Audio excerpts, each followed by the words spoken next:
What's going on, everybody, and welcome back to Comic Breakdown. In today's video, we're hopping into Blood Hunt issues 3 and 4. Now, I haven't been keeping up with all of the tie-ins. I have seen or read a couple here and there, but I just really didn't feel like jumping into another huge event, so that's why we're only covering the main title lines. Just the main 5 issues covering Blood Hunt. But I gotta tell you, man, issue number 4 is freaking fire. It is everything that I have been waiting for. Oh man, I have been waiting for this so long. And it has finally happened. He is finally back, and I cannot wait for you guys to see it. So, make sure you guys have subscribed to the channel. Make sure that you like this video. And with that being said, let's dive into this breakdown. Alright gang, so as we dive into this issue, we're picking up at the Sanctum. We have just found out that Miles Morales is a freaking vampire. The first thing he does is jump at Blade's daughter, aka BLOODLINE. Now, obviously, he wasn't going to be able to reach her with all of these Avengers, members of the Midnight Mission, Hunter's Moon, etc, etc. And CLEA Strange is quickly able to wrap him up, with Doctor Strange letting the eye show the truth. Miles is able to snap out of his bloodlust, still having his fangs, but recognizing that he was told to hunt BLOODLINE, that he couldn't fight against it. And Doctor Strange kinda knows what he's going through, considering Strange's body is sitting there floating, ready to rip everybody's freaking head off. But up to this point, BLOODLINE hasn't been told who's the perpetrator. The one responsible for all of this is, of course, Blade. Everybody looking to Dracula, saying, why haven't you said anything to her? Why haven't you let her know who's going around taking over the world? And so he finally divulges this information, and of course, she's shocked. Eric Brooks has let loose his legions of the night over the world.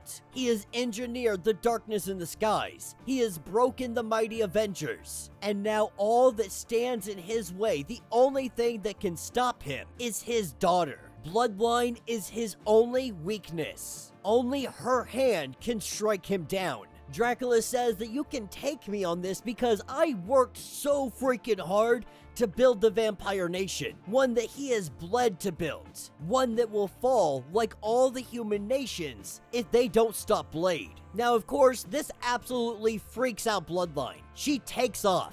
And with Miles going chasing after her, nobody else can go looking for her. They can't waste the time. They have the dark force that is stealing the sun. The vampires rampaging. And so everybody, they head off with their mission. Dracula and Spider-Man, they go after the girl. The Midnight Mission has a plan for the vampires. One that they've been working on for a while. Now they're about to advance their schedule. Hunter's Moon plans to raise an army that not even the vampires could kill. They can't turn, they can't terrify. And the Avengers are tasked with going after the Blood Coven to make them pay not only for turning their friends, but the hostages that they currently have. And with the world in such a state of turmoil, the Avengers think that it is best that Captain America give a speech to let the world know that they are not alone. And so with the broadcast going out, Sam Wilson talks to the world. Captain America speaks for the Avengers. He tells them that things are bad. Like everybody in the world, we have all been fighting vampires since the sun went out. But this is not somewhere we haven't been before. We still stand. The world has seen evil time and time again. Aliens, monsters, tyrants, madmen alike. Those who would take their homes, their freedom, their lives. And every time, the people of planet Earth stood up and told them no. When the Kotati came, they told him no. When Null came, they told him no. When Hydra took over, they told him no. They told them that if you want our home, you'll have to fight for it. If you want our world, you'll have to take it. If you want our blood, you'll have to pay for every drop of blood. And if you do take our lives, we will be avenged. We will avenge the dead. We will protect the living. Because those are the things we owe you when we call ourselves Avengers. Things may be bad, but as long as we have breath in our lungs, as long as we have hope in our hearts, we will be there. We will tell the vampires the same thing that we have told everybody else. No, to hold on until the sun will shine again. And in a fit of rage, Blade is livid. He's ready to bring down some hate, claiming that New York City will be the grave for the Avengers. He will drop his great prize down, one which has not seen the sky since the days of old Atlantis. This is where from the heavens, the temple of the first blasphemy falls. This is what takes us over to Latveria. Now, everybody went out on their own missions. Clea and Doctor Strange, they find themselves in the presence of the magnificent Doctor Doom. And of course, he's gonna gloat in it, that they've come here with hat in hand. They have come seeking assistance from Doctor Doom.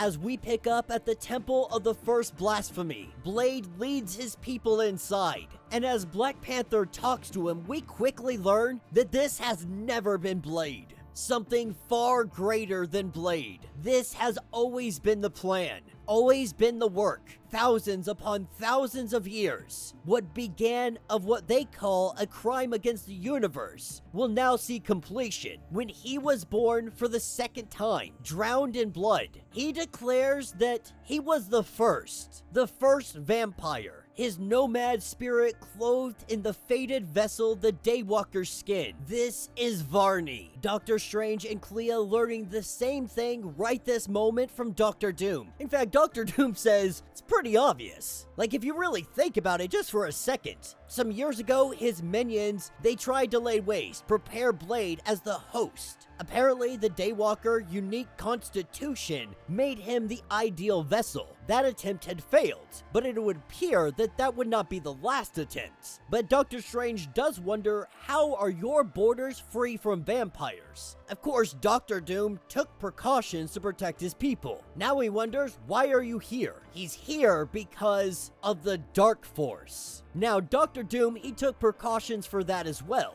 That it was only a matter of time. People have trifled with the Dark Force dimension for far too long, far too lightly for something that is so powerful. Something like this was bound to happen. Now, Doctor Strange and Clea, they're both on board. They're ready to get into this. They say, let's do it. Whatever you need, we got you. Now, he needs a great assemblance of mages, a bunch of powerful magicians. That's something that he already has. But to do this and do this correctly, he needs something else. And he's pretty sure that Doctor Strange understands. This is an extraordinary work of magic. For Doctor Doom to be able to do this successfully, he must be Sorcerer Supreme. And if that is not enough for you from this comic, oh, it's about to get good. We pick up in Asgard. We pick up with Hunter's Moon, with TIGRA. Now, if you've been keeping up with the Moon Knight comics, you might be privy to the information that Khonshu, the moon god, has been locked away in a prison in Asgard for quite some time. And if you've been watching my videos, you know that I have been waiting for the day that they break him out of prison. With Mark Spector dead, breaking out Khonshu was only a matter of time. And that is exactly what is about to happen. With the help of Wrecker and an Asgardian crowbar, they are able to bust this prison open. And with the door open, we have the return of the Moon God, taking us to the top of the temple with Blade. He says that he was there in old Atlantis. They're transcribing the Darkhold, putting its bleak words to paper for the first time ever. That is where he took the first step towards becoming what he would be. And now, with the living Darkhold in his possession, with the blood of a god in his hand, in his place of power, he is going to complete his ritual. To become a vampire, to create the concept of the vampire, that was only the first step. He was destined for more, destined to be the end of all things. Drinking this blood up, he performs his ritual and we see him begin to transform, the dark force coming to him. He becomes one with the darkness, an entire dimension of darkness. He is becoming the dark that consumes the light, the cold that consumes the warmth. A vampire that consumes entire planets, entire stars. He has become the unliving dark force. But while this ritual takes place, in the darkness we see a light. In the darkness, we see the moon. And as it pierces this blackness, a portal, a gateway opens up. And this is where the army is let loose. Every fist of Khonshu, every Moon Knight that has ever existed, their undead bodies come pouring out. The dead fists of Khonshu now sweep across the globe. They slay any vampire in their way. Warriors with no fear, no blood, and no mercy. And of course, the general leading the way, the one leading all the Moon Knights, the resurrected son, Mark Spector himself.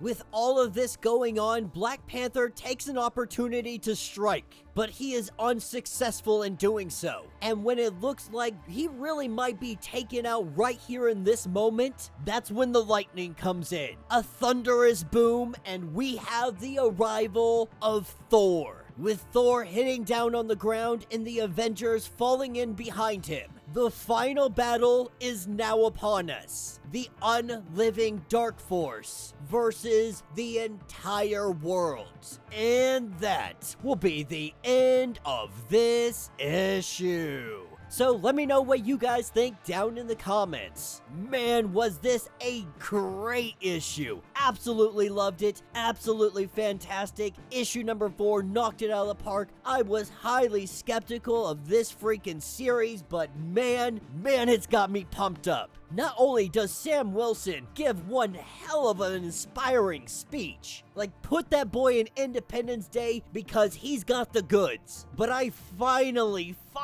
get to have what I have been waiting for. I have been waiting for them to bust Khonshu out so that Moon Knight could return and Mark Spector could be back with the land of the living, and that is exactly what they did. Now, if you've been keeping up with the Moon Knight comics, you'll know calling upon the dead fists is something that is possible. Hunter's Moon came along, the other fist of Khonshu, because there's always 2 fists, and he was like, Mark, my boy, you've been doing this all wrong. Now, Mark's been doing this wrong because of his mental disorder. He can never be the fullest extent of what he could be. Think of it as Anakin Skywalker had infinite potential to harness the dark side. But when he was severely injured by Obi-Wan and had to become the robot Darth Vader that we know, he was never fully able to use his powers, force electricity, things of that nature. So for Mark Spector, his mental state, it causes him not to be fully connected. Add in the fact that he has also rejected Khonshu. He is severely disconnected from his true potential. But I have a feeling as Moon Knight moves forward,